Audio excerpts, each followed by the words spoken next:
Happy Wednesday, everybody. It's Jim, it's Amadeus, and it's a light Wednesday, unless, of course, you're talking Premier League soccer because they've got plenty going on. Amadeus, why don't you fill us in on what's going on this afternoon? Yeah, we got a big Premier League slate. I mean, there's European soccer all over the place, but the other leagues aren't running domestic leagues this midweek. It's more Coppa Italia and the Copa del Rey for Spain, and I believe um, the Germans are doing the DFK Pokal or the DFB Pokal, sorry, and yeah. So then Ligue 1 does have one match, Marseille Mm-hmm. and Lyon, which is a nice little derby match there. So Mm-hmm.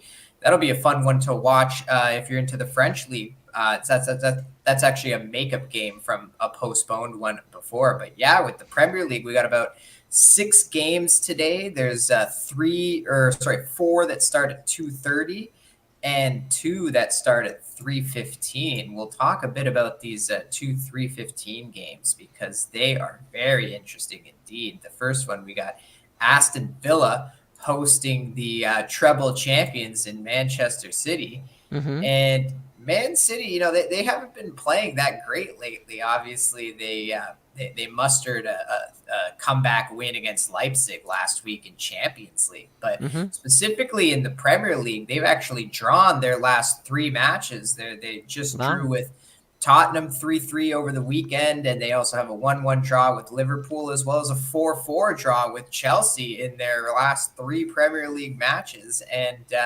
honestly, Jim, they could be staring at another draw today because Aston Villa is in the top four right now. They are Mm-hmm. challenging for the title. And I got to say, Unai Emery has turned this team around since getting there last year, Mm-hmm. specifically at home. Aston Villa has been one of the best home teams in the Premier League over the last calendar year alone. So I'm leaning a bit to Aston Villa at plus the half here, Jim. Wow. That's, Man City was basically undefeatable last year, and now they're defeatable. Yeah, and this Or was something we tieable, if nothing else. 100%. And this was something we talked about at the beginning of the Mm-hmm. season, right? Like when Yeah. you have a year like that where you win almost every trophy there is to win. You won in Mm-hmm. Europe, you won the league, you even won a cup Mm-hmm. or sorry, one of the cups. Where's your motivation for this year? You already did it last year, right? There's not as much motivation in defending a title Mm-hmm. compared to getting the title you've never gotten before. Mm-hmm. So I think that's what you're seeing with this Man City team. They also lost a lot of depth in the transfer Mm-hmm. window. They like when you look at their squad. Yeah, they have pretty much 2 squads of starters, but Right. a lot of that has dwindled down. They have very good quality substitutes, but fewer of them this year. And Pep Guardiola has said it himself. Let me ask you a question with regards to when teams are successful, and especially in Europe where they play multiple. They don't just play in the league, but they play in multiple tournaments throughout the entire season. Uh, is that equated to the same situation as like hockey and the NBA, where the successful teams will play almost a month and a half more games than their rivals will, and so the next season, frankly, they're just more tired than the other side, and like you say, they don't have as much depth because some of these guys that you see on either hockey or the NBA end up playing themselves into a contract with another team. Yeah, that's a very good point to bring up because obviously soccer doesn't have the playoffs, so Right. that would be the equivalent to the playoffs specifically because yeah, you're getting in the middle of the season, you're getting these teams that are playing once every 3-4 days Mm-hmm. at one point between all the cup Sure. competitions and the European competitions. So yeah, I think if anything, it actually affects the team more during that season because Mm-hmm. obviously in the North American sports, the playoffs come afterwards, and then yeah, Mm-hmm. you see it the next year, specifically in the Right. NFL with the team Right. that loses in the Super Bowl. They always get trashed usually the next year right after. So yeah, it's one of those things in soccer where it has, I would say, the same effect, but quite Hmm. earlier because obviously there's no playoffs and you're basically playing what would be those playoff games in the middle of your Right. game every week. So yeah, Hmm. that affects the team. That affects the team during that actual season. And then, yeah, you get some of these teams if they don't have the depth where, you got to make a choice now. Do Hmm. we want to try and win a cup or do we want to stay in European competition? Hmm. Okay, well, we're going to start our better players in this Champions League match. And you know what? Maybe we go into Wolverhampton and come away with a draw with the Hmm. weaker squad, right? Right. So yeah, the tough decisions start to come into play for sure. Right. Well, and in the case of the NBA, the NHL, and to your point in the NFL, the those teams on average, and some more than others, but the average team in North American sports in the leagues that we just talked about, and that also includes baseball, uh, average a turnover of 25% of the team. So you're going to, despite no matter how good a roster or bad a roster you have, it's going to change. 25% of that roster is going to change in, you know, in the off season. And I think that's what, you were just mentioning it, that, that sometimes in the Premier League and other leagues, your good players who are, role players, if you will, are exposed to the point where some teams say, well, a role player on a Man City can be a starter on my team.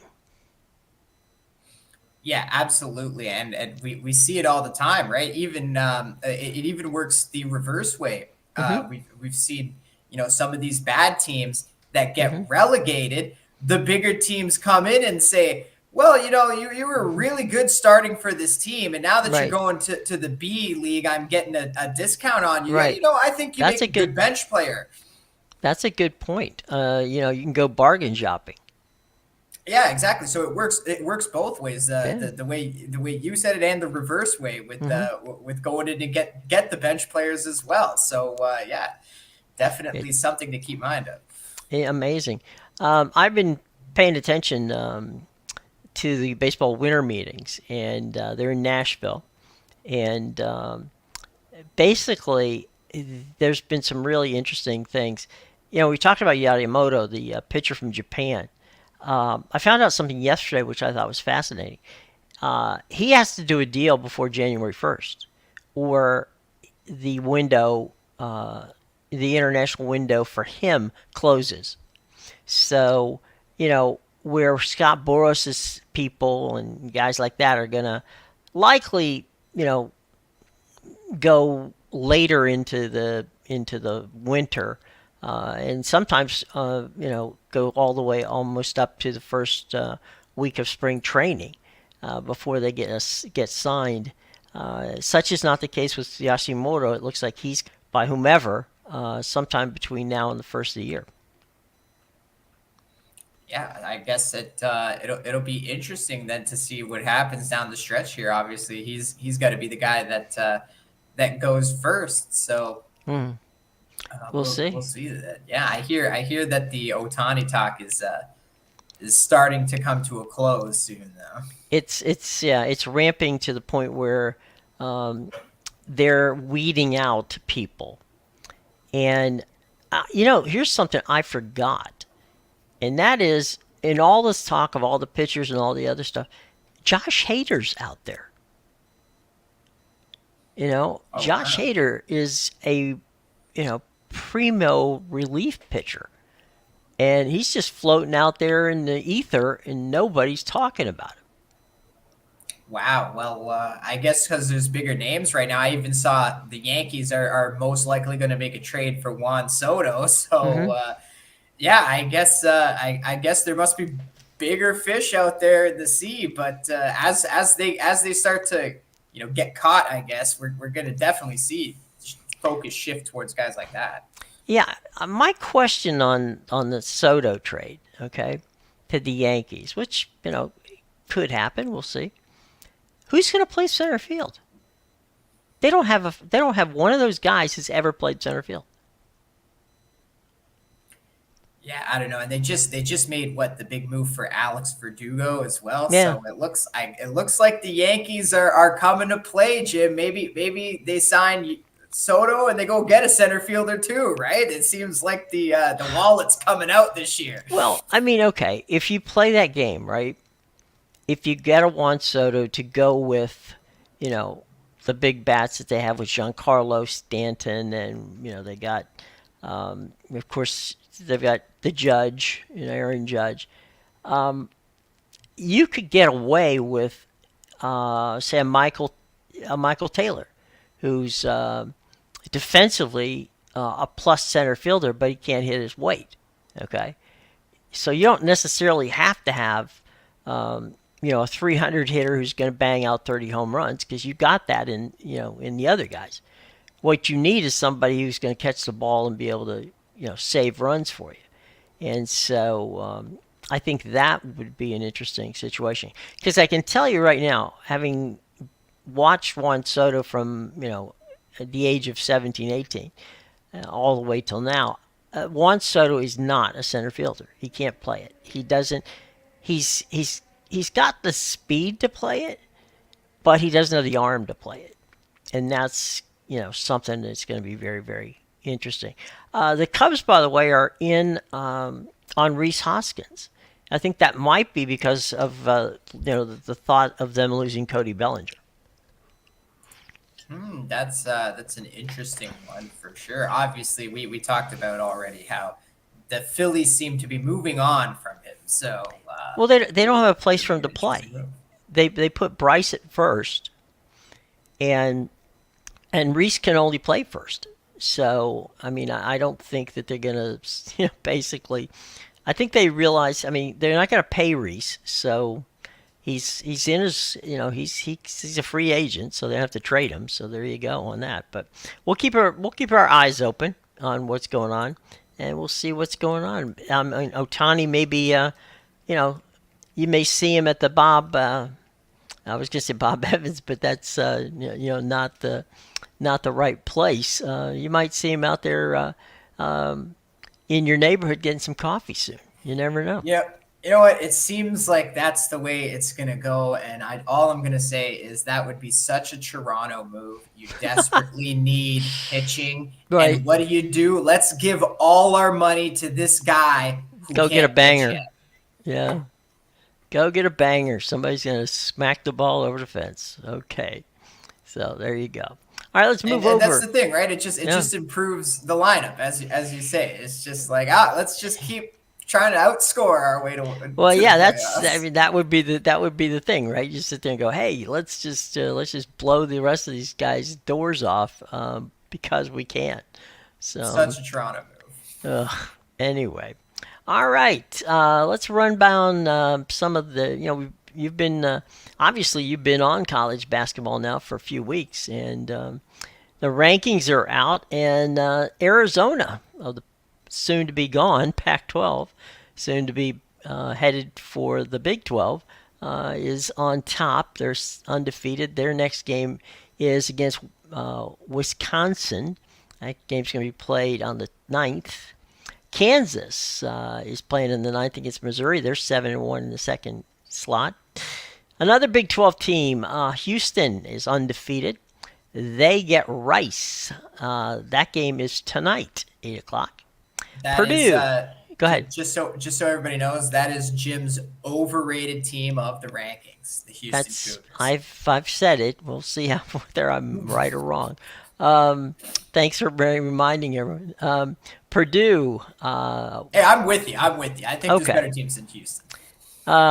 Purdue is at Alabama, and that's on the 9th. UConn 7-1. They're playing Arkansas Pine Bluff on the 9th. Now, I saw UConn play last night against North Carolina, and one of the things that was surprising to me, UConn, I was very impressed with their front line. They're big, but they also know how to box out. Because Carolina had a pretty darn good team as well.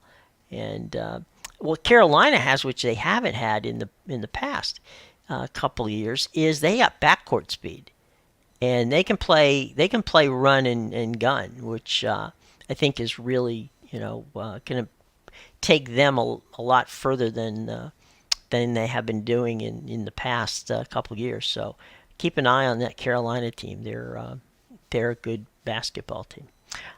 Baylor's at number 6 in the rankings. Another Big 12 team. Gonzaga is number 7. They're 6-1. Marquette, Shaka, and the boys are in the 8th spot. The aforementioned Carolina, they are. By the way, Marquette plays Texas tonight, so something to keep an eye on. North Carolina gets Kentucky. That's part of the the ACC big big nothing, Jim. Southeastern Conference, you know, tournament that they're having there, or challenge, I guess I should say. Creighton of the Big East is taking on Central Michigan on the 9th. Florida Atlantic gets Florida International. That is a absolute total bloodbath. They don't play that game until the 13th. Texas is facing Shaka and Marquette. That game is tonight. That should be a fun game. Texas and Marquette. And you got to remember, Marquette's coming off that bad loss to rival Wisconsin. So right. Definitely, just like we saw UConn do to North Carolina last night after their loss, Marquette's going to have some frustrations to take out here. And this one's at home. Yeah, and it's tough to play against Marquette at home. That place is loud, and the people there get there early. So keep an eye out for that. Colorado There's nothing State. else to do in Milwaukee, Jim. Right? The Bucks. Not this time of the year. Not this time of the year. No. To just go get yourself a beer, and sit down and enjoy the game. And it should be a good game. Texas and Marquette. In Milwaukee. Colorado State is home. Now that's one of your teams that you have said is a team to keep an eye on this year. They're 8-0, and they're playing Denver at home tonight. And that Denver's claim to fame, two things, claim to fame at the University of Denver. One is their hockey team, and the other is their skiing team. As you heard, I did not mention their basketball team, and that's for a reason. Colorado State should win that game tonight. I don't know. I would be stunned if they even had a number on the board for that. I mean, Denver's not even. It is. They're going to pick up a check. There's definitely a number, Jim. You asked, and I shall give. I just have to scroll through the 1,000 games tonight. Yeah, I was going to say. It may take you a couple days to find it. Yeah, but that one actually might be, because the way my book does it, they have NCAA-B and they have NCAA-B extra games, and I have a funny feeling that's in the extra category. It's in the extra category, right? Okay. It's for those smaller schools like Denver that are still Division I, but I guess nobody. No, I guess they don't have it. They don't have it in the extra games. Huh. Okay. It must be, I guess, because Colorado State's keeping it as a real game.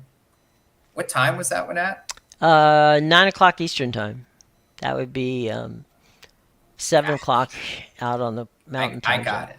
21-point favorites, Colorado State. Wow. Okay. That seems about right. So, yep. We'll see.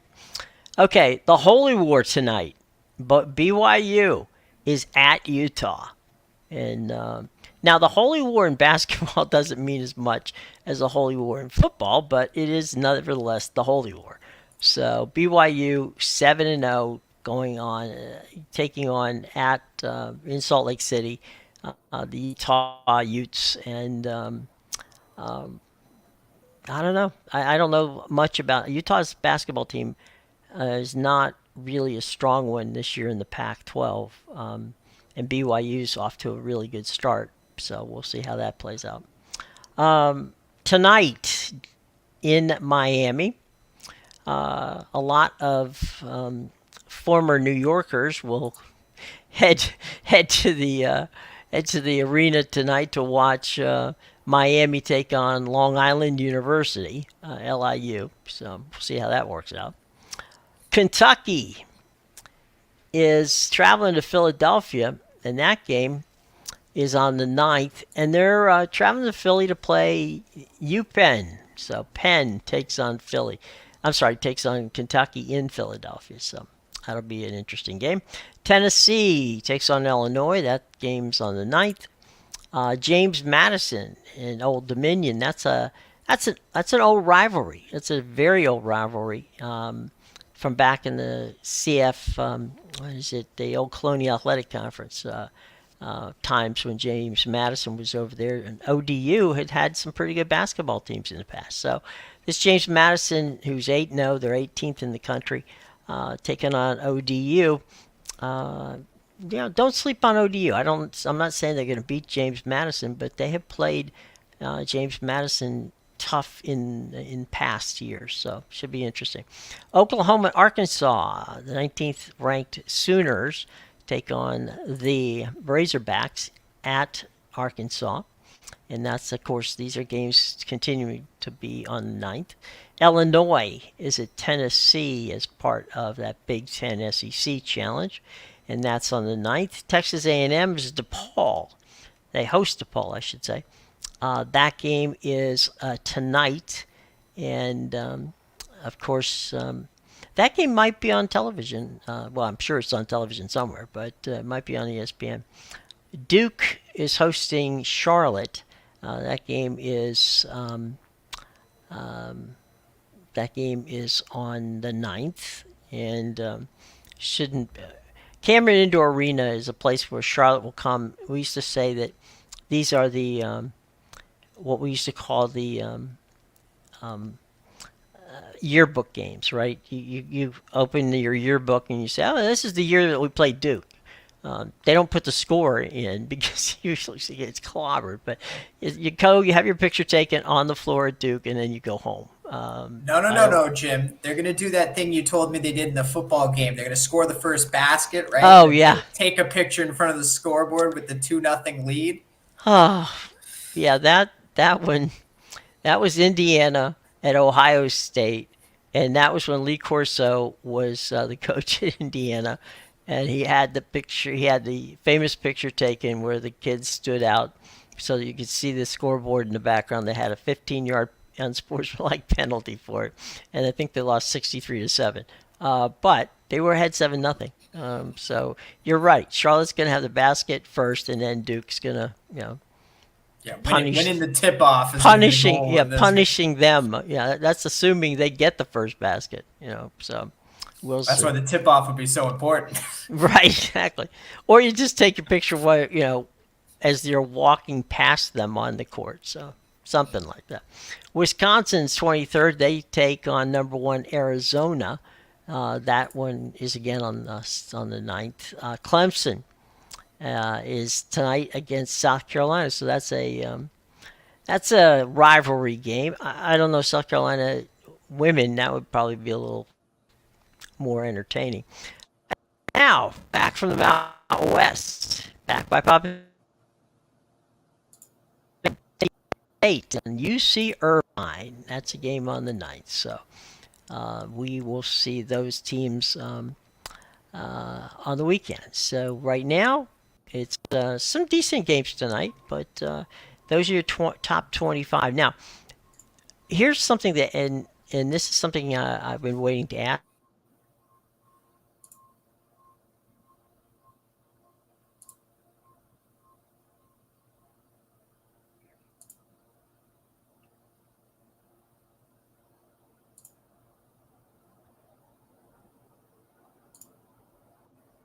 Which I think who brought us All in the Family and Maude and the Jeffersons and a number of other outstanding comedies passed away. So there's your latest news. So anyway, meanwhile, back at the ranch, what I was going to ask you is, there's a lot of value from a gaming aspect in none of these top 25 basketball teams. Is that correct? And if so, where do you go shopping? Yeah, definitely. Yeah, I would say that the value is in the small schools, and really it's similar in the sense where how you can find value in all these small little Mm-hmm. European soccer leagues that I love to bet on because the books aren't up to speed as much on these smaller schools. The big games they're gonna be sharp. They're gonna Mm-hmm. have the sharp number, for the big Kansas versus Yukon kind of games. They're, they're Mm-hmm. gonna they're gonna be a lot sharper on those lines. But yeah, definitely the value is in the smaller schools, and really a lot of the plays I give out tend to be some of those smaller schools. Well, um, even Colorado State you were talking about, right? It's not that they don't have information on Colorado State or San Diego State. It's that that there's not as much attention paid to them. And so I think, um, there's over, I think there's almost 400 college basketball teams, and you know it's gonna be interesting. Hey, Rye, good to see you, buddy. Shaka is going to smoke his old team. Um, Probably. He's got the team qual. He's got the quality team, I should say. Try to say it, that could do it. And so he's Shaka is a very good recruiter. He's done some pretty good work, which has gotten him where he is. So yeah, I wouldn't be surprised. I wouldn't bet against him. No pun intended. He's and playing at home, as Amadeus said, is not a lot, not a tough thing to do. Yeah, especially when they lost to a rival in their last game. So You don't want to do that. You do not want to do that. So, what was I going to say? I was going to say that some of the conference, we talked about the Colonial Athletic Conference, some of the teams in the Patriot League, stuff like that. And even frankly, even in Ivy League, you can get some value in the teams that play in those leagues. yeah, definitely. The Horizon League, the Summit Yeah. League, all these smaller ones. Those are a lot of the games, the extra games I was Mm-hmm. I was talking about how they have it listed here. But yeah, definitely. Like my one winner last night in college basketball was High Point against Western Carolina. So those are There you go. the kind of schools I love, Jim. I love these small schools where you've never heard of them, but you just place the bet and let it happen. Well, yeah. I mean, some of these schools, you look at the name and you wonder where they are. You know, I mean, I know High Point is in North Carolina. Who'd you say that they beat? They're playing Western Carolina. I was so nobody left the state of Carolina, North Carolina for that game. But Rye was on High Point too, according to him. So there you Nice, love go. that. They You crushed them mentioned by like 30. the Horizon League. There's a lot of teams in the Horizon League that people are hot on. Yeah, I love the Horizon League personally. Yeah, and the other one is the West Coast Athletic, or is it? It's just what it's the one that Mount St. Mary's and Gonzaga's in. I think it's the West Coast Conference or something like Yeah, that. yeah, the WCC. Yeah, it's got San Francisco in there. It's got who else is in there? I think Long Beach State, I think, is in there. Yeah, I think And San Diego is as San well. Diego's in there. So's Pepperdine.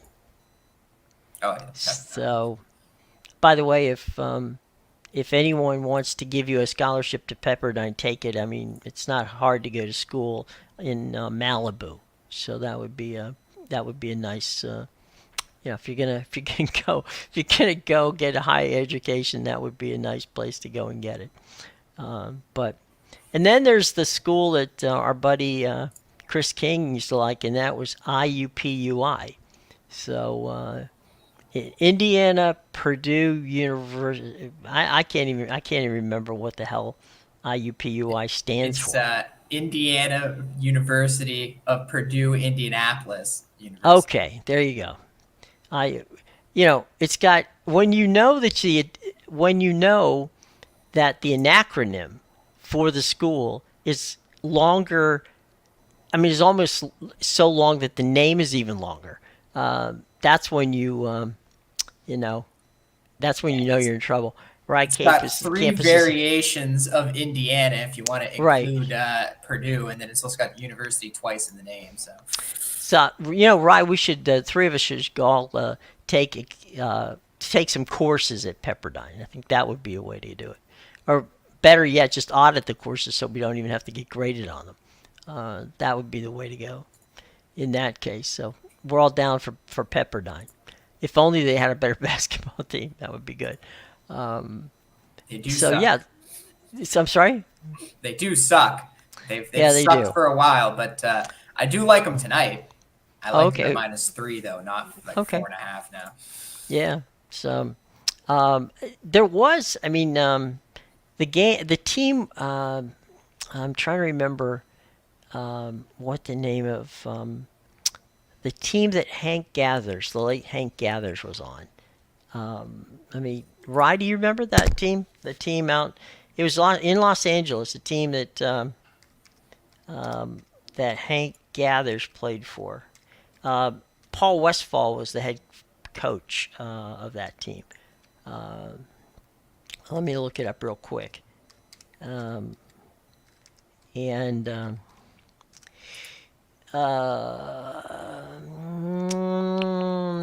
Loyola Marymount.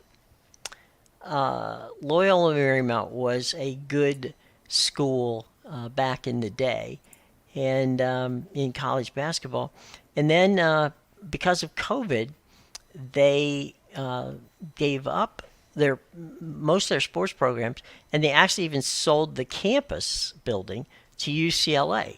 So now UCLA has a campus which used to be Loyola Marymount of Los Angeles. So Loyola, there's also a league here on the East Coast that has Loyola. It's Loyola Baltimore, and that's the I think it's the Mid East Conference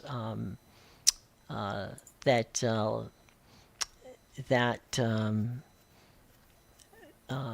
what's that Patino was in before he moved to where he is now. What was the name of that school? Iona, I think, was where Rick was. Anyway, there's a lot of interesting schools there and a lot of basketball, talented basketball teams in that. And there's also a lot of action on the historical black colleges. Have some pretty decent basketball as well. So, as you said, variety and value can be found in a lot of places that doesn't include the Power Five conferences. Yeah, definitely. The So values in the smaller schools. there you go. All right, with that, we will move on, ladies and gentlemen, to the most important part of this show, and that is where to find what Amadeus is going to give you tonight for your best bets. Yeah, make sure you check out my premium plays at bigal.com, at pickadvisor.com, and the insidersroom.com. The links are in the description below. I got a free play up tonight. We cashed with Indiana in the college basketball last night, so that was good. And obviously we had Florida State the day before. So let's keep it rolling with today. It's going to be on the pitch in England, the 3:15 game. I like the over 3 in the Man United Chelsea match, so that'll be the free play tonight. And yeah, you can check out. I got one play on the NBA as well as 4 in college basketball tonight. Whoa. And make sure you go check it out. I'm on a 12-1 NBA run right now, so go get it. Had the Lakers last night. You won with the Lakers. Now that's impressive Yeah. because the Lakers don't win with the Lakers. So that is definitely impressive. So there you go. All right. Well, tomorrow night we'll have tomorrow, I should say, we'll have the opportunity to get ready for one of the premier football games of the season on Thursday Night Football, and we'll have some time to break that down for you, and we'll have some fun with it as well. So look, everybody, have a great day. Thanks for joining us. We'll be back at 2 o'clock tomorrow. Plenty of soccer to watch this afternoon. Some good NBA, as Amadeus said, he's got some college basketball. Go check all that out, and we will, as Rye says, we'll cash some tickets, and we'll see you tomorrow. Okay, everybody? All right. Until then, for Amadeus, I'm Jim.